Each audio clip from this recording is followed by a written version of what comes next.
श्री सुधर्मा स्वामी के हृदय घट के अंदर जो महावीरत्व का अमृत भरा हुआ था, उस अमृत का पान करने का हम सबको सौभाग्य प्राप्त हो रहा है। ये बहुत बड़ा सौभाग्य है। इसी सौभाग्य के बलबूते पर हमको वीरथुई गाने का और आप सबको वीरथुई सुनने का सौभाग्य प्राप्त हुआ है।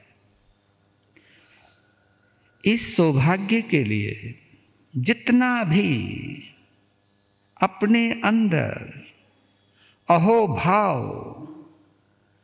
आ सके या ला सके, ये अहोभाव इस बोलने और सुनने की पवित्र परंपरा को आगे तक जारी रख सकता है। हमको बार बार ऐसा शुभ अवसर प्राप्त हो सकता है जिसके बलबूते पर हमको जिन शासन तो मिले ही मिले, लेकिन जिन शासन के साथ साथ जिनेंद्र देवों के परमात्म तत्व का अमृत पान करने का शुभ अवसर प्राप्त हो। क्योंकि जितना अहोभाव पैदा होगा उतना ही आपके अंदर सम्यक्त जागरण की या सम्यक्त उपार्जन की योग्यता बढ़ती जाएगी, आती जाएगी। पांचवी गाथा के ऊपर फिर थोड़ा सा बोलूंगा आज। ये बात जब अंतस्थल को छूने लगती है तो आदमी निर्भय, अभय और बेफिक्र होने लगता है। और सच मानो तो इन्हीं भावों से हमारी तुम्हारी सामायिक साधना का प्रारंभ होता है। ये शुरुआत है। ये भाव ही हमें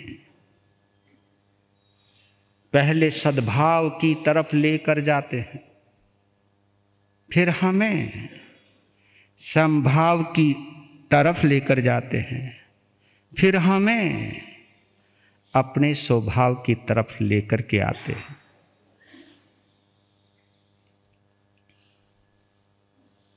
सद्भाव आए बिना समभाव आता ही नहीं,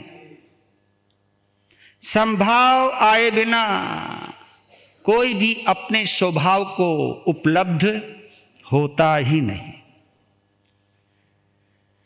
सौभाग्य है हम सभी का कि हमको जिन शासन मिला है, जिनेंद्र देव की वाणी मिली है, लेकिन इस वाणी का जितना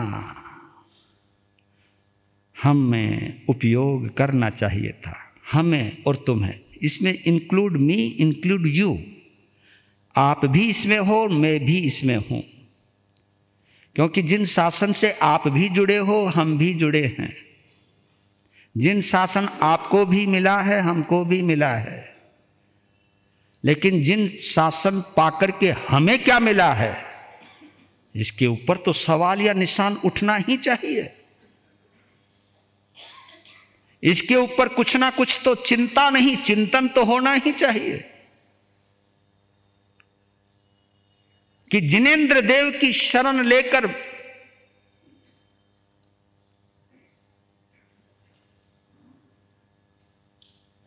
मैं जिनेंद्र ही नहीं, लेकिन कुछ भी तुम्हें आनंद को उपलब्ध ना हो पाया। उस आनंद को देने के लिए,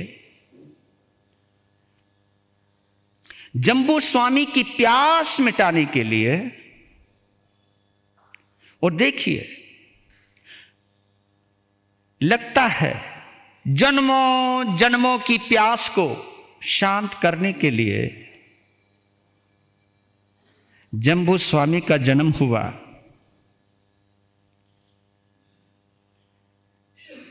संसार के मार्ग पर बढ़ने के समस्त मौके उपलब्ध होने के बावजूद भी उनका किसी जन्म का योग, संयोग और सौभाग्य उनको सुधर्मा स्वामी की तरफ खींच कर लाया। मात्र 16 वर्ष की उम्र में सुधर्मा स्वामी के साथ योग होगा, तभी तो सुधर्मा स्वामी राजगृह के अंदर आए, जम्बू स्वामी से जुड़े, उनका प्रवचन सुना, हो गए थे रिश्ते।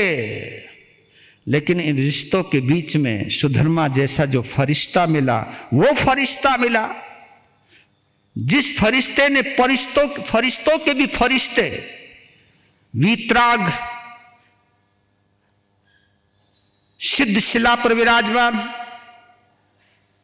भगवान महावीर की उंगलियों को पकड़कर जिसने जिन शासन के अंदर प्रवेश किया था, बस यही जिज्ञासा है कि मुझे भगवान महावीर के बारे में महसूस करना है, जानना नहीं। मैंने कोई उनके लिए इंफॉर्मेशन नहीं लेनी, उनको रियलाइज करना है। और रियलाइज उन्हीं से करूंगा जिन्होंने ऑलरेडी रियलाइज किया हुआ है। अधिकांशतः हम लोग जानकारी हासिल करने ही आते हैं। महाराज जी ने क्या सुनाया और क्या सुनाएंगे, इस मकसद से आओगे तो जानकारी ही प्राप्त करोगे। आज जो सुनाएंगे उसे अनुभव करूंगा, उसका एहसास करूंगा। ये भावना आपके कानों में प्राण डाल देती है, फिर आप चौकन्ने हो जाते हो, एक एक शब्द को पीने लगते हो, एक एक शब्द के साथ बहने लगते हो, एक एक शब्द को आप जीने लगते हो, आपके जीवन का हिस्सा बन जाता है। लीजिए एक बार 5वीं गाथा को हिस्सा एक बार फिर बनाते हैं। अद्भुत। शेषवदंसी अभिभूय नानी निरामगंधे धीमं ठियप्पा अनोत्तरम सौ जगं शिविजम गंथा अतीते अभय अनाऊ गंथा अतीते अभय अनाऊ। बोलिए शासनपति भगवान महावीर स्वामी की, गणधर श्री सुधर्मा स्वामी भगवान की, आर्य जम्बू स्वामी भगवान की। शेषवदंसी अभिभूय नानी निरामगंधे धीमं ठियप्पा अनुत्तरम सब जगन सी विज्ञम गंथा अतीते अभय अनाऊ। ये भगवान महावीर के 9 विशेषण एक ही गाथा में पिरो करके रख दिए। एक एक गाथा बड़ी महत्वपूर्ण है, अद्भुत है। उनको आत्मसात करके बोला है, आत्मसात करके बोला है। आत्मसात कहते हैं बिल्कुल आत्मा से जुड़ करके बोला है। प्रभु को पहले आत्मसात किया। आत्मसात समझते हो आप? उनको धारण किया, उनके संपूर्ण व्यक्तित्व को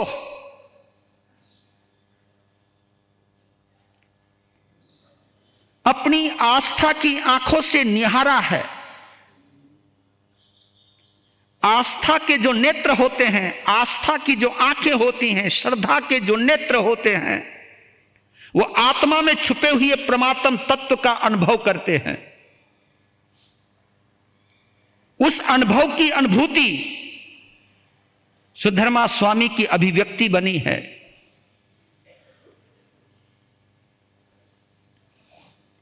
हम सुधर्मा स्वामी की अनुभूति तो नहीं प्राप्त कर सकते, लेकिन हमारी और तुम्हारी, जितनी गहरी भक्ति होगी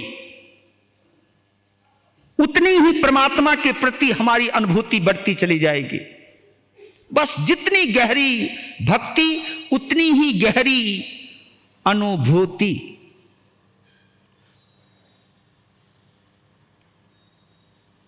मैं संत होकर, साध्वी होकर, आप श्रावक और श्राविका होकर अगर महावीर की अनुभूति नहीं कर पाए तो हमारा तुम्हारा जैनत्व अधूरा रह जाएगा। ये आप पहले समझ लीजिए कि हमारा तुम्हारा जैनत्व अधूरा रह जाएगा। और इस फीलिंग को,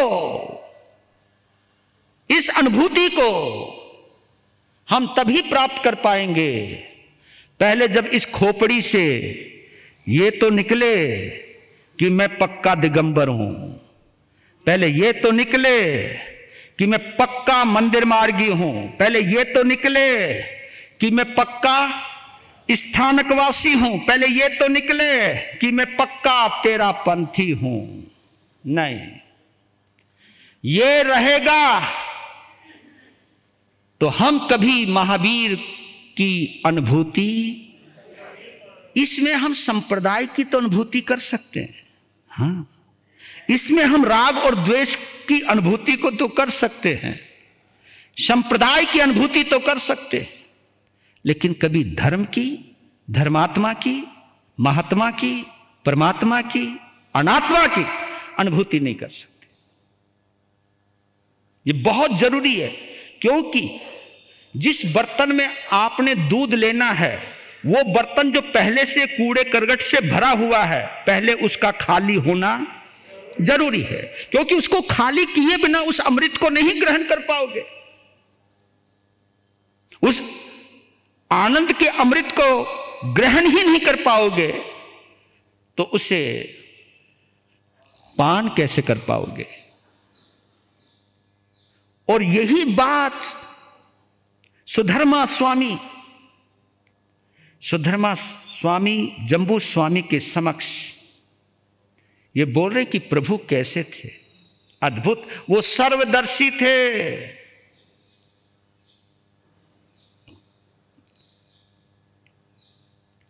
अप्रास्त ज्ञानी थे, अर्थात केवल ज्ञानी थे, सर्वज्ञ थे, वो सर्वदर्शी थे, वो सर्वज्ञ थे, निरामगंधे, विशुद्ध चरित्र संपन्न थे, निष्कलंक चरित्र था उनका, बेदाग आचरण था उनका, उनके आचरण पर कोई दाग नहीं है, बेदाग है वो, निरामगंधे, कोई मैल नहीं, कोई मिलावट नहीं, कोई मिलावट नहीं। लकड़ी से धुआं तभी निकलता है, जलती हुई लकड़ी से धुआं तभी निकलता है जब उसके अंदर नहीं, जब उसमें शीलन हो, उसमें पानी हो। लकड़ी का पानी अगर सूख जाए पूरी तरह से तो फिर वो निर्धूम अग्नि में बदल जाता है। हमको सामायिक में आनंद इसलिए नहीं आता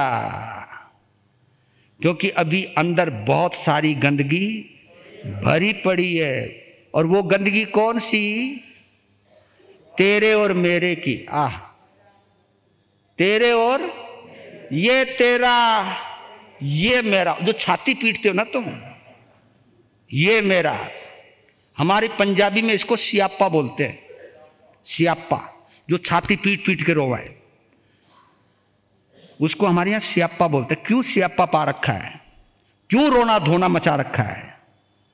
तो ये सियापा है, सभी रो रहे, यहां मंदिर वाले भी रो रहे, सभी रो रहे भैया, पता नहीं काहे को रो रहे। प्रभु ने रोना नहीं बोला, प्रभु ने धोना बोला। धोना, धुलाई करो, अंदर की मैल की धुलाई करो, सफाई करो, और उस सफाई का एक ही रास्ता है, भलाई करो। जितनी जितनी होगी भलाई, और वो भी निस्वार्थ भलाई, निस्वार्थ भलाई ही हमको शुद्ध करती है। निरामगंधे विशुद्ध चरित्र। हमारे आगमों में एक छोटा सा उद्बोधन आता है, चरितेन निग्नहाई। बड़ा प्यारा सा संबोधन है, चरितेन निग्नहाई।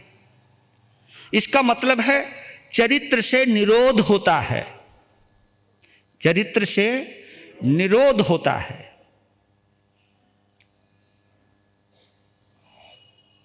वैदिक ग्रंथों में एक शब्द और आया इसी से संबंधित, इच्छा निरोधस तपः। इच्छाओं का निरोध करना, इच्छाओं को जीतना, इसी को वहां पर तप कहा है। इच्छा निरोधस तपः, इच्छा का निरोध होना। इच्छा कहते चाह को, इच्छाएं। और भगवान महावीर ने हम सभी को स्पष्ट रूप से, क्लियर रूप से संदेश दिया है इच्छाओं के बारे में। इच्छाहु आगा समा अनंतिया। इच्छाएं आकाश के समान अनंत हैं। इच्छाएं कभी किसी की पूरी हो ही नहीं सकती। जरूरतें पूरी हो सकती हैं, जरूरतें पूरी हो सकती हैं, लेकिन ख्वाहिशें कभी पूरी नहीं होती। तो कहते हैं ना, जरूरतें तो फकीरों की भी पूरी हो जाती है, जरूरतें तो फकीरों की भी पूरी हो जाती है, और ख्वाहिशें तो बादशाहों की भी अधूरी रह जाती है। ख्वाहिशें किसी की पूरी नहीं होती। ये जो ख्वाहिश है, ये जो चाह है, ये जो तृष्णा है, ये कभी हमारे चरित्र को निष्कलंक बनने नहीं देती, हमारी समाज को भी शुद्ध होने नहीं लगती, हमारी साधुता को भी शुद्धता पूर्वक पालने नहीं देती। ये जो चाह है ना, ये बड़ी भयंकर है जी। कबीर साहब ने तो गजब ढा दिया जी। कबीर साहब कहते हैं, बुरा मत मानना, मैं अपने को सुना रहा हूं, तुम ये सोचो ही मत। आप ये सोचा करो महाराज अपने आप को ही सुना रहा है, आपन तो बस सुनने को आए। बस महाराज अपने लिए क्या क्या सुनाता है, बस यही सुनना है। तुम्हें समझ में आ जाए तो सुन लेना, नहीं तो ये सोच लेना महाराज अपने आप को सुना रहा है। चाह चमारी चोरटी,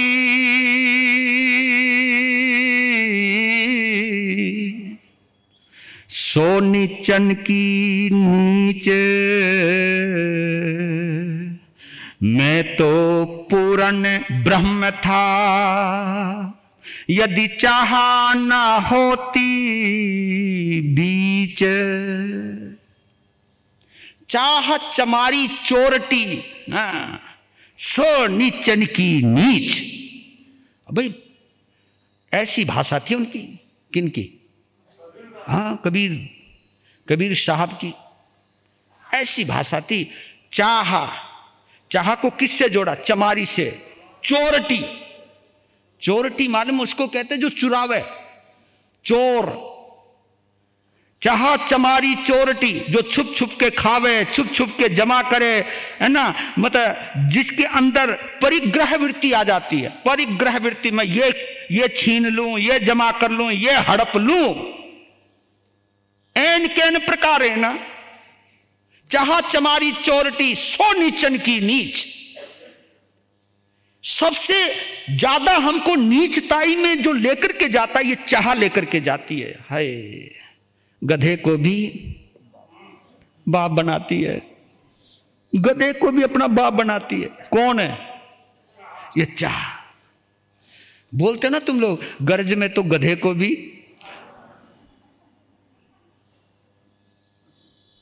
सो नीचन की नीच। नीचे की लाइन में कहते हैं कि मैं तो पूर्ण ब्रह्म था, मैं तो पूर्ण ब्रह्म था, यदि चाह ना होती बीच, ये चाह अगर नहीं आती तो मैं पूर्ण ब्रह्म था।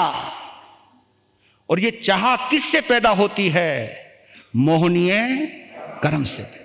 क्योंकि वहीं लेकर के आना चाहता हूं मैं आपको, कि बार बार आपका और अपना फोकस वहीं करवाना चाहता हूं कि जिन शासन मोहनीय कर्म से मैत्री भाव की ओर जाने का रास्ता है, अगर हम मोहनीय कर्म से मैत्री भाव की ओर नहीं गए तो हमारा जैनत्व कभी भी श्रृंगारित नहीं होगा,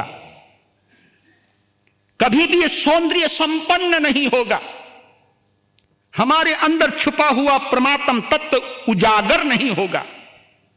यह तभी उजागर होगा जब ये बीच में से चाह निकल जाए। चाह जुड़ी है मन से, मन जुड़ा है मोहनीय कर्म से। और ये तो बोलते हो ना आप लोग, बड़ी गजब की बात है। यदि सोचा करो आप,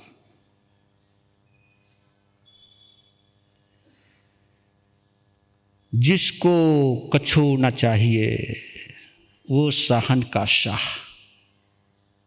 जिसको कछु ना चाहिए, जिसको कुछ भी नहीं चाहिए, वो साहन का शाह, असली बादशाह वही होता है। इसलिए कहता हूं, कभी आप बाबा के पास भी आते होंगे, समाधि पे भी आते होंगे, सच बताओ, भिखारी बन के आते हो या शिष्य बन के आते हो? दिल से बोचना। किसी भी मंदिर में जाते हो, भिखारी बन के जाते हो या भक्त बन के जाते हो?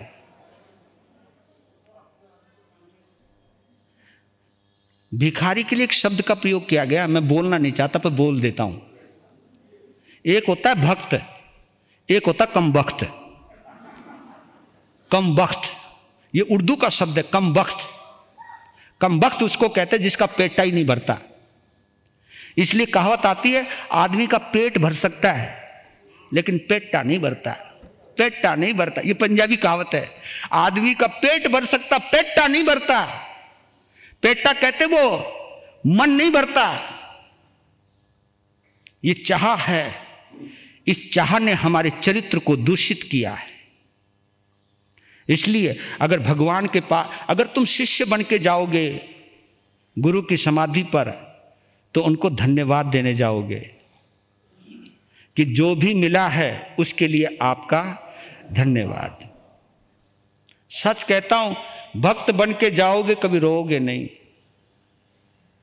भिखारी बन के जाओगे तो कभी हंसोगे नहीं। भिखारी कभी ए बाबा दे देना, ए बाबा दे देना, अरे इतना दे दिया फिर भी और दे देना, और दे दे। उस फक्कड़ फकीर को अपना भक्त भिखारी पसंद नहीं है। इसलिए कहता हूं कि मंदिर में भक्त जब जाता है तो वो भगवान के लिए जाता है, केवल भगवान के लिए जाता है। लेकिन जब वो कुछ मांगने के लिए जाता है तो फिर किसी चीज के लिए जाता है, जो चाहिए उसके लिए जाता है। इसलिए कहते कि मंदिर का भगवान बहुत समय से प्रतीक्षा कर रहा है कि कब मेरा भक्त आएगा जो केवल मेरे लिए आएगा, ना कि मेरे से कुछ पाने के लिए आएगा। आप देखो तो सही, इमेजिन करो, तुम्हारे पास एक आदमी बार बार कुछ मांगने के लिए आवे तो उसको देख के थारो माथो चढ़े कि नहीं चढ़े? न क्या फिर आ गए हो, दूर से देख, ओ बात फिर आ गए हो, ये तो फिर मांगने आए हो। तो ये जो भाव है, ये फिर आ गए हो, ये इज्जत के भाव है उसके लिए। भिखारी कहीं का फिर कुछ मांगने आया, गरज पड़ेगी होगी तभी आया है, ये इज्जत रह जाती है। और कहते हैं कि बादशाह से मिलना हो तो बादशाह होकर मिलो, बादशाह से मिलना हो तो बादशाह होकर मिलो, अरिहंत और सिद्धों से मिलना हो तो वीतरागी होकर मिलो।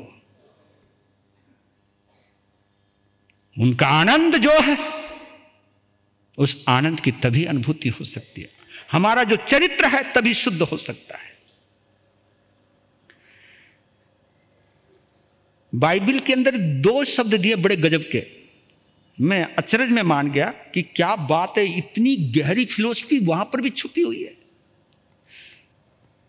वहां लिखा है इंसान में और भगवान में क्या फर्क होता है।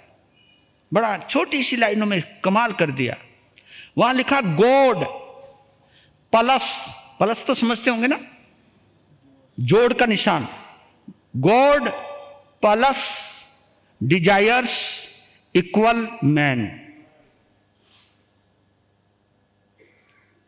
Man minus desires equal God. दोनों लाइनों में कमाल कर दिया कि अगर भगवान में भी इच्छाएं आ जाएं, गॉड प्लस डिजायर्स, अगर भगवान में भी इच्छाएं आ जाएं तो वो इंसान बन जाता है, और इंसान से अगर इच्छाएं निकल जाएं तो वो भगवान बन जाता है। इतना ही फर्क है। ये इच्छाओं ने ही भगवान को भी इंसान बना दिया। हम सब भगवान हैं, इच्छाओं ने भगवान को भी इंसान बना दिया, और इच्छा अगर निकल जाए तो इंसान को भगवान बनाने की ताकत इसके अंदर है, तभी निरामगंध है। इसके लिए एक शब्द और ला रहा हूं, एक बड़ी प्यारी कोटेशन है, क्योंकि जिसके अंदर कुछ चाह नहीं होती ना, उसका दिल कभी मैला नहीं होता। हां, उसके लिए बोला है pure heart is the greatest temple of the universe. गौर करना, pure heart is the greatest temple of the universe. इस ब्रह्मांड का अगर कोई सबसे बड़ा मंदिर है, भव्यतम मंदिर है, तो वो आपका पवित्र हृदय है। हमारे हृदय की पवित्रता निस्वार्थता के अंदर ही आती है। इसलिए निरामगंध शब्द का प्रयोग किया गया। यहीं से दोष के साथ निर्शब्द लग जाए तो निर्दोष बन जाता है। निर्दोष चरित्र की पालना करने वाले प्रभु महावीर, और बात कह रहा हूं, जब तक मोहनीय कर्म का प्रभाव रहेगा आप पर और मुझ पर, कभी भी निर्दोष चरित्र की पालना हो ही नहीं सकती। यह मोहनीय कर्म, चाहे मैं संप्रदाय के राग में आ गया हूं, मैं अगर संप्रदाय की ही अपनी दुकान चलाने में लग गया हूं, तो मैं कोई साधु नहीं, मैं पाखंडी हूं, मैं स्वार्थी हूं। मैं वहां पर लोगों को प्रभावित करने के लिए गया हूं, लोगों को अपने से, अपनी संप्रदाय से जोड़ने के लिए गया हूं। मेरा कोई मकसद नहीं है भगवान महावीर से जोड़ने का, मेरा कोई मकसद नहीं है निस्वार्थ धर्म की आराधक बनने का, आराधना करवाने का। मैं लोगों को स्वार्थी, मैं उनको ये चीजें बोलता हूं कि तुम हमारे पास आ जाओ, तुझे मंत्री का पद दूंगा, तुझे प्रधान बनाऊंगा, और तुमको महिला मंडल की वो बनाऊंगा, ये करूंगा वो करूंगा। कौन सा, ये कौन सी चाह। और आप भी यार, बात तो ठीक है, यहाँ के लोग तो मेरी काबिलियत को स्वीकार करते नहीं, मेरे अंदर जो प्रतिभा उसकी कोई इज्जत तो है नहीं, और महाराज भी बहुत अच्छे है, चलो भाई इन्हीं के यहां चले जाते हैं। तो आप में जो परिवर्तन आया है, आप में जो इस इधर से उधर जाने की मानसिकता आई है, इस मानसिकता के बीच में ढूंढना वो आपकी चाह है, और वो चाह मोहनीय कर्म से जुड़ी हुई है। और ये मोहनीय कर्म ही हमको कभी समाज का आनंद नहीं लेने देता। मोहनीय कर्म से जुड़ा हुआ व्यक्ति विरथुई की आराधना करने के लायक ही नहीं हो सकता है। ये बात हमको पहचाननी ही होगी, ये बात हमको जाननी ही होगी। Pure heart is the greatest temple of the universe. आगे बोला, don't believe the smile face but believe the smile heart, because he is heart specialist.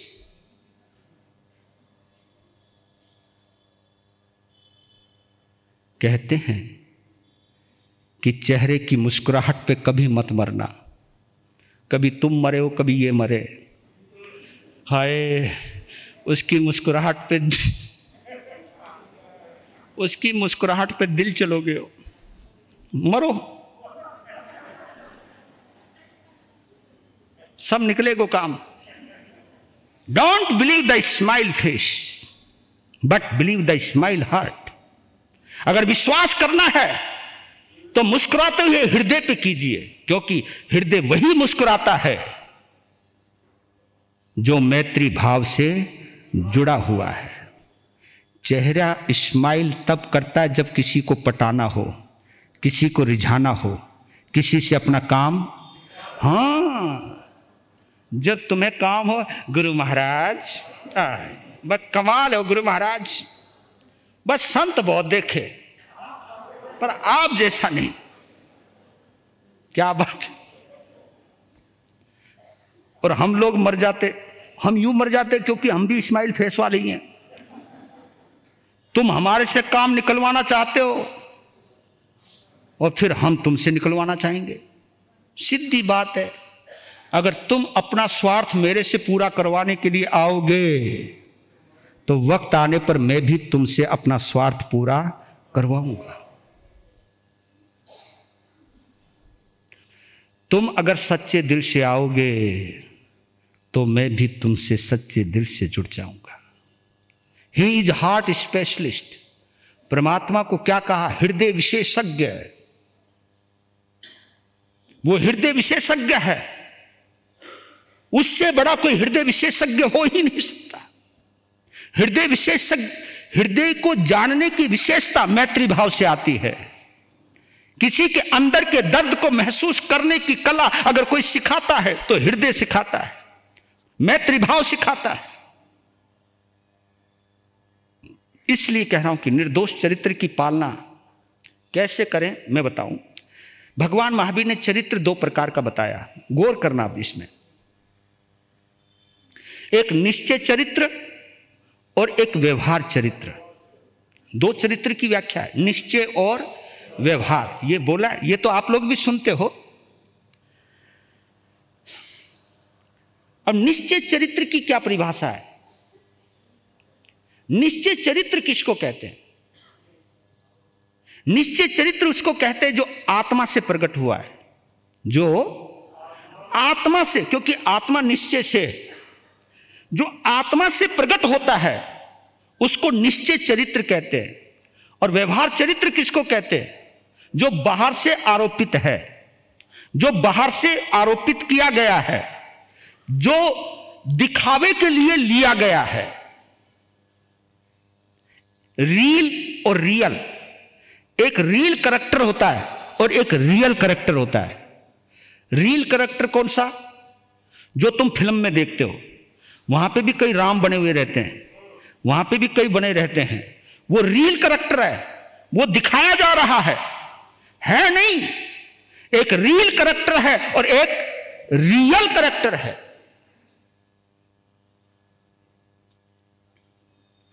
और इसको मैं इस ढंग से और बोलूंगा अगर समझ में आ जाए। प्रभु के लिए चरित्र की पालना करना निश्चय चरित्र है।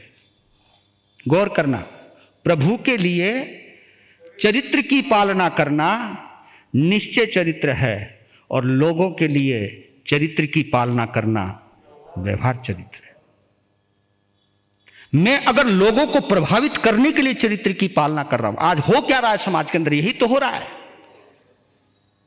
ये क्रियाओं के आधार पर जो समाज का बंटवारा हुआ, ये है यही कि लोगों को दिखाना है, मैंने लोगों को प्रभावित करना है, मुझे बताना है, दिखाना है कि वो ढीले हैं, हम पक्के हैं। अगर लोगों को प्रभावित करने के लिए मैं चरित्र की पालना कर रहा हूं, यह व्यवहार का चरित्र है, यह बाहरी चरित्र है, यह आंतरिक चरित्र नहीं है। और बाहरी चरित्र पालने वाला ही समाज के टुकड़े करता है, आंतरिक चरित्र पालने वाला समाज को जोड़ सकता है, कभी तोड़ेगा नहीं, विघटन पैदा नहीं करेगा। छोटी सी घटना सुनाता हूं पुरानी, समय तो हो रहा मेरा इधर। गुरुकुल के अंदर एक राजपुत्र, एक ब्राह्मण पुत्र, दोनों विद्यार्थी और भी हैं। तो उस गुरुकुल के अंदर एक राजा का बेटा और एक ब्राह्मण का बेटा। ब्राह्मण का बेटा बड़ा प्रतिभावान, उसकी प्रतिभा का गुरुकुल के अंदर डंका बजता है। हाजिर जवाब, उसका विश्लेषण, उसका अन्वेषण, उसका निरीक्षण इतना प्रभावशाली कि बड़े बड़े विद्यार्थी भी दांतों तले उंगली दबा जाते। यहां तक कि आचार्य, कुलपति, गुरुकुल का ऋषि भी उस ब्राह्मण पुत्र की प्रतिभा से बेहद प्रभावित। और उसका इतना प्रभाव कि जब वो चला करता था तो जितने विद्यार्थी थे वो खड़े हो जाते थे और उसके सम्मान में तालियां बजाते थे। तो उस सम्मान को पाते पाते उसके अंदर एक गंदी आदत आ गई, अहंकार आता ही है। और राजपुत्र भी हाथ जोड़ के खड़ा रहता था, राजपुत्र भी, कि बेशक आप गरीब ब्राह्मण के पुत्र हो, लेकिन सरस्वती मां की सबसे बड़ी कृपा अगर किसी पर है तो आपके ऊपर है। तो शिक्षण पूर्ण हुआ। शिक्षा पूर्ण होने के बाद राजपुत्र भी घर गया और ब्राह्मण पुत्र भी घर गया। घर जाने पर राजकुमार राजा बन गया। और ब्राह्मण पुत्र ने सोचा, क्योंकि जब वो अपने घर में गया तो वहां तो कोई विद्यार्थी तो है नहीं जो तालियां बजावे, और वक्त लगता है। तो उसके दिमाग में आया, जब वो राजाभिषेक में भी गया था, क्या सम्मान था, अपने को छुपा के रखा उसने। तो देखो उसके दिल में एक ख्याल आया कि मैं ऐसा क्या करूं, ये देखो ये अहंकार से पैदा हो, मैं ऐसा क्या करूं, इस राजा को मैं अपने चरणों में झुकाऊं। मेरे पास सत्ता नहीं, मेरे पास ताकत नहीं, बस एक ताकत है, मैं साधु बन जाता हूं। राजा को झुकाने के लिए क्या बनने का निर्णय लिया? पहली गलती वहां से हो गई। और फिर उसने क्या गजब की साधना करी, सिद्धियां भी आने लग गई। कभी कभी सिद्धियां ऐसों के पास भी पहुंच जाती है, क्योंकि सिद्धियां तो वो तब तेरे दृढ़ संकल्प शक्ति कितनी है उसके देखना है। और ऐसे भी देवी देवता हैं जो कसायों से जुड़े हुए हैं, वो सिद्ध हो गए। और जी उसका तो डंका बजने लग गया। 2-3 साल में उसका इतना डंका बजा, लोग उसके दीवाने होने लग गए। और उसकी प्रसिद्धि राजा के पास भी पहुंची। राजा ने सोचा, भाई ये कौन सा महात्मा है, पता किया, राजपुत्र। उन्होंने कहा धन्य है, वाह वाह, वास्तव में वो शेर है, बब्बर शेर है, वो त्यागी है। ऐसे गुरु महाराज का स्वागत मैं अपनी नगरी में करना चाहता हूं। अपने मंत्री को, अपने पूरी मंत्री परिषद को उस महात्मा के पास भेजा। तो सूचना पहले मिल गई। तो उनके जो चेले चपाटे थे, गुरु महाराज राजा के महामंत्री पूरे मंत्रिमंडल के साथ आ रहे हैं। हाँ ठीक है, उनको अभी रखो बाहर, कि जब समय होगा तब मिलेंगे। हाँ, आज 4-5 घंटे वो बेचारा मंत्री यूं बैठा रहा। गुरु महाराज को बोलो ना हमें टाइम दे। तो शिष्य भी इतराने लग गए। शिष्य बोले चुप, बोलना नहीं, शांत। अच्छा ठीक ठीक। ऐसे भी, अरे संतों को तुम्हें डरा करके भी मजा आवे। जब संत जाते हैं ना घर में, सावधान, जो जहां खड़ा है वहीं खड़ा रहे। बहुत उस समय का माहौल देखा करो, घर के अंदर हड़कंप सा मच जाए, सब यूं यूं डरने लग जाते। तो 5 घंटे के बाद इजाजत मिली, और जो झोपड़ी थी उसका दरवाजा बहुत नीचे था, ताकि झुक के आओ। झुक के गए। मंत्री ने कहा,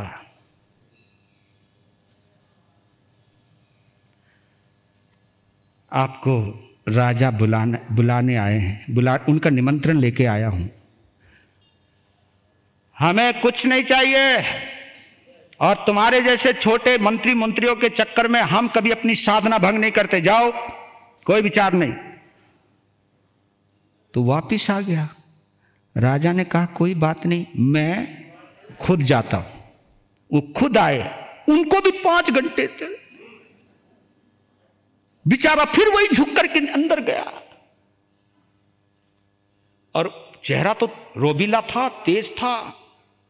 राजा बड़ा प्रभावित हुआ, कहा कि धन्य हो, मेरा निमंत्रण स्वीकार करें। हम दोनों क्लास फेलो भी रहे हैं, गुरुकुल में साथी रहे, आप पधारो। मैं आपका स्वागत करना चाहता हूं। मेरी अंदर एक है, आप जैसे त्यागी, सिद्धि जिनके पास, लब्धियां जिनके पास हैं, मैं उनका सम्मान करना चाहता हूं। मैं अपनी भक्ति का इजहार करना चाहता हूं। ठीक है, फला तारीख को आ जाएंगे। बोलने की अकड़ देखो। स्वीकृति मिलती, राजा बड़ा खुश हुआ। और राजा ने क्या तैयारी करवाई स्वागत की, पूरा नगर सजा दिया। इतने महान संत आ रहे,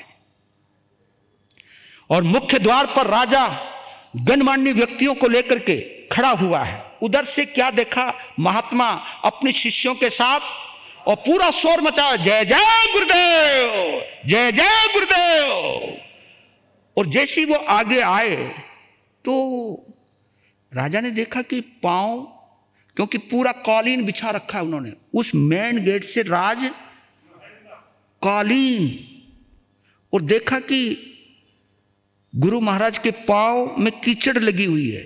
वो सोचे यार, जहां से आए वहां से लेकर यहां तक तो बारिश है ही नहीं, रास्ता भी साफ था, ये कीचड़ कहां से आई? पर लेकिन चलो छोड़ो, स्वागत किया, पधारो पधारो। उनके साथ वो भी जय जयकार करते हुए लेकर गए, और राजमहल में भव्यतम स्वागत किया। और फिर अकेले कमरे में मिले, तब राजा ने एक बात पूछा, गुरुदेव एक बात पूछना चाहता हूं, कहीं रास्ते में कीचड़ था नहीं तो आपके पांव पर कीचड़ क्यों लगा हुआ था?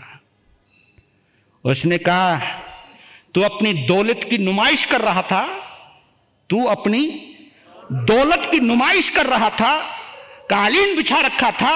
हम जैसे संतों पर इनका कोई प्रभाव नहीं पड़ता, हम कीचड़ उछाल देते हैं, हम कीचड़ भरे पांव को लेकर के चल देते हैं। हम, अगर तू अपनी दौलत की नुमाइश कर सकता है तो हम भी अपनी साधुता की नुमाइश कर सकते हैं। जब ये शब्द बोला तो राजा तो ठगा का ठगा रह गया। कहा कि अभी तो मैं हाथ जोड़ रहा था, अब मैं बाहें फैला रहा हूं, आओ मेरे दोस्त, गले लग जाओ। मैं दौलत दिखा रहा था तो तुम अपना त्याग दिखाने रहे थे। ये दिखाने की बीमारी आप में भी आ गई। मैं तो अपनी भक्ति में दिखा रहा था और आप अपने अहंकार में दिखा रहे थे। तुम्हारे में मेरे में कोई फर्क नहीं है। आओ मेरे दोस्त, ये जो दिखावे की प्रक्रिया, ये निर्दोष चरित्र नहीं होता, बड़ा गहरा चरित्र होता है। महावीर की साधना करने वाले साधकों, महावीर की करुणा तो देखो, महावीर का मैत्री तो देखो, अद्भुत है वो, अद्भुत।